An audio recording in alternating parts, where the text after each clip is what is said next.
स्नातक तृतीय वर्ष कक्षा में सभी विद्यार्थियों का हार्दिक स्वागत।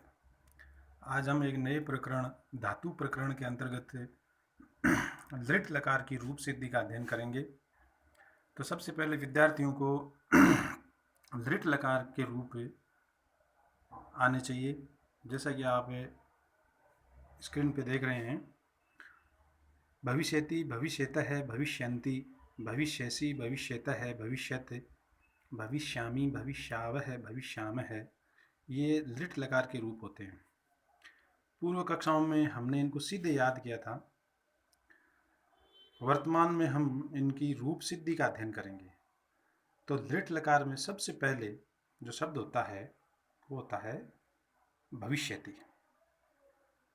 भविष्यति ये कैसे बना, इसका हम अध्ययन करेंगे, इसकी रूप सिद्धि करेंगे। तो भविष्यति में सबसे पहले भू धातु और लृट लकार होता है। भू धातु लृट लकार की जब हम आगे रूप सिद्धि करते हैं तो लृट लकार की जगह है हमें तिप प्रत्यय प्राप्त होता है।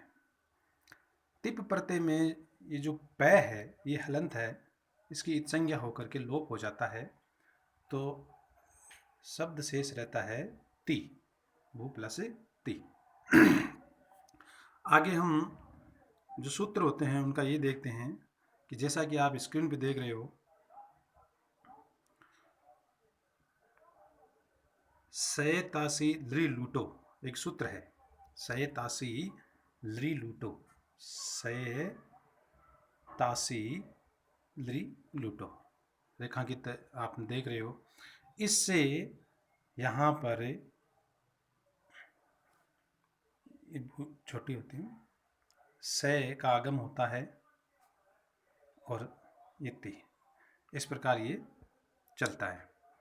अब हम ये देखेंगे कि ये से वलादि आर्ध धातुक है। आप आगे बढ़ते जाएं। से ये वलादि आर्ध धातुक है, अतः आर्ध धातुक संग वलादे सूत्र से उ को गुण हो जाएगा। सार्व धातुक आर्ध धातुक कयो, ये जो सूत्र आप देख रहे हो, इससे जो ये भू के उ है इसको गुण होकर के ये भो, इस प्रकार रूप सिद्धि बनती है।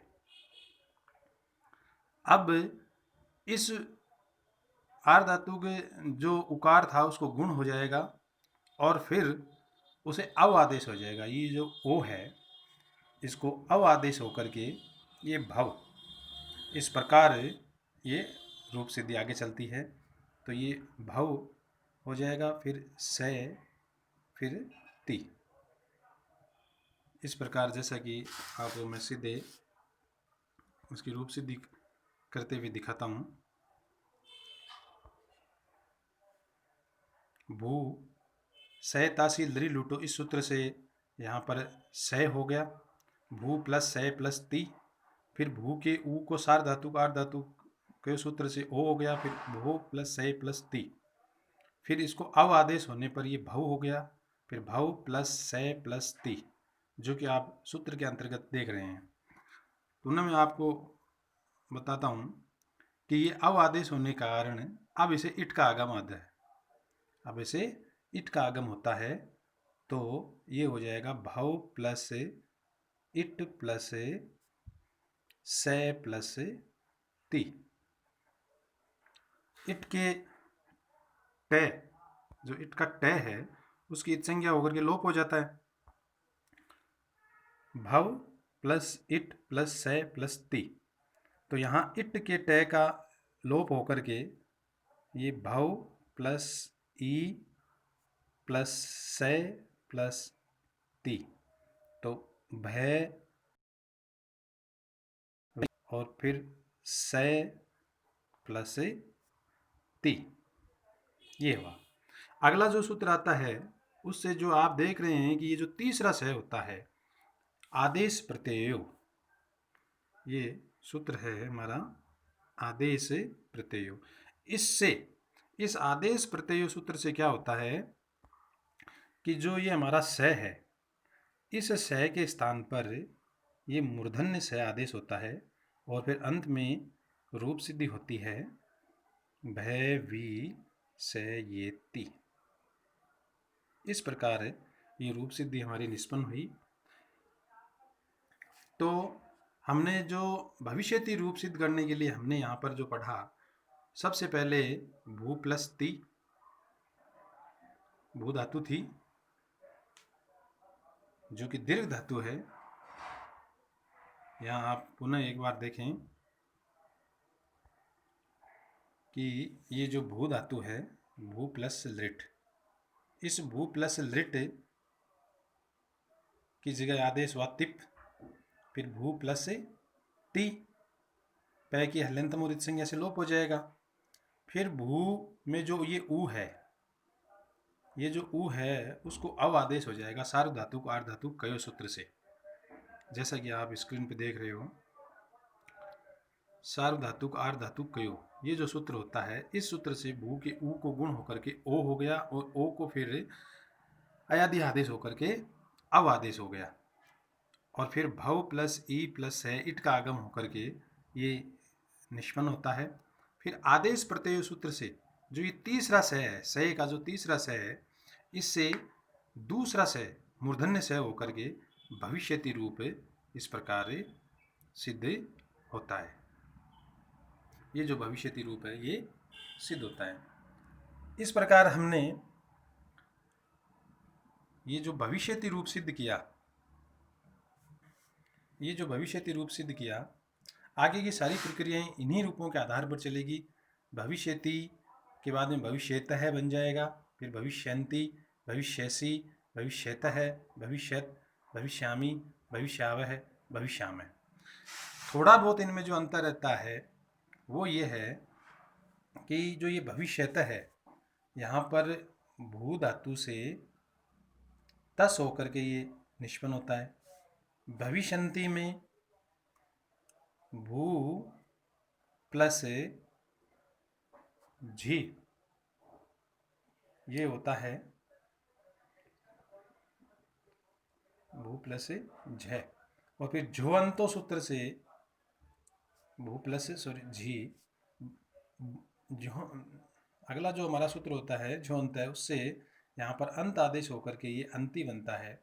तो ये आगे की प्रक्रिया के अनुसार भविष्यन्ति रूप सिद्ध होता है। फिर इसी प्रकार ये भविष्यसि, यहाँ भू प्लस सिप आदेश होता है, ये भविष्यसि बन जाएगा। भविष्यतः में भू प्लस ये जो भविष्यता आप देख रहे हैं, ये भू प्लस थस, और पुनः उसी प्रकार की प्रक्रिया से ये भविष्यता रूप सिद्ध होता है। फिर भू प्लस ये जो भविष्यता है, ये भू प्लस थ से भविष्यत रूप सिद्ध होता है। फिर हमारा जो ये आता है भविष्यामी, यहाँ पर जो ये आ रहा है, ये जो आ रहा है, बाकी सारे उनमें कोई समस्या नहीं है। ये जो आ रहा है उसके लिए एक सूत्र आता है अतो दीर्घो यही, इस सूत्र से यहाँ पर आ आगम होकर के, आ आदेश होकर के ये भविष्यामी, भविष्यावह है, भविष्याम है, इस प्रकार की रूप सिद्धि होती है। विद्यार्थी यदि भविष्यति तो अगर अपन देखें तो इसमें तिप, तस, झी, सिप, थस, थे, मिप, वस, मस, ये जो प्रत्यय लगने के बाद में इनकी रूप सिद्धि होती है। तो इस प्रकार भविष्यति, भविष्यतः, भविष्यन्ति, भविष्यसि, भविष्यतः, भविष्यत, भविष्यामि, भविष्यावह, भविष्यामः, ये रूप सिद्ध होते हैं। स्क्रीन पे आप देख रहे हो कि भविष्यति जब हम बनाते हैं तो पुनः मैं पुनरावृत्ति कर दूं। सबसे पहले भू प्लस ती, भू प्लस ती के बाद में अगला जो हमारा सूत्र है वो है सय तासी लृ लुटो। इस सूत्र से ये सय का आगम हो जाएगा। फिर सय आगम होने के कारण जो ये भू का ऊ है उसको गुण आदेश होकर के ओ हो जाएगा। ओ को फिर अव आदेश होता है। अव आदेश होने के पश्चात इट का आगम होता है।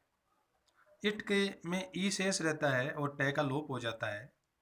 और फिर जो अंतिम है, जो सकार है कहने का मतलब जो तीसरा स है, ये जो स है इस सह की जगह ये आदेश प्रत्ययो सूत्र से यह सह होकर के हमारा ये भविष्यति रूप संपूर्ण प्रक्रिया के अंतर्गत आने के बाद में जुड़ता है।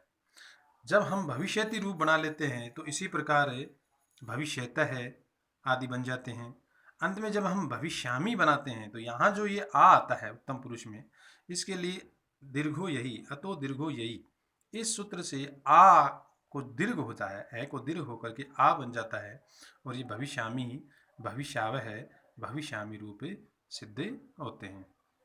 तो आज की इस वीडियो में हमने भू धातु के लिट लकार के रूपों का हमने अध्ययन किया, उनकी रूप सिद्धि के बारे में समझा।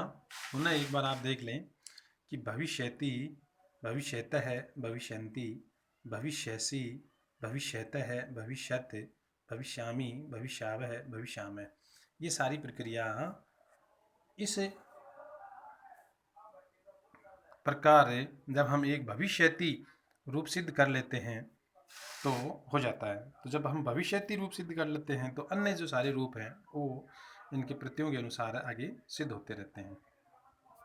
बहुत बहुत धन्यवाद।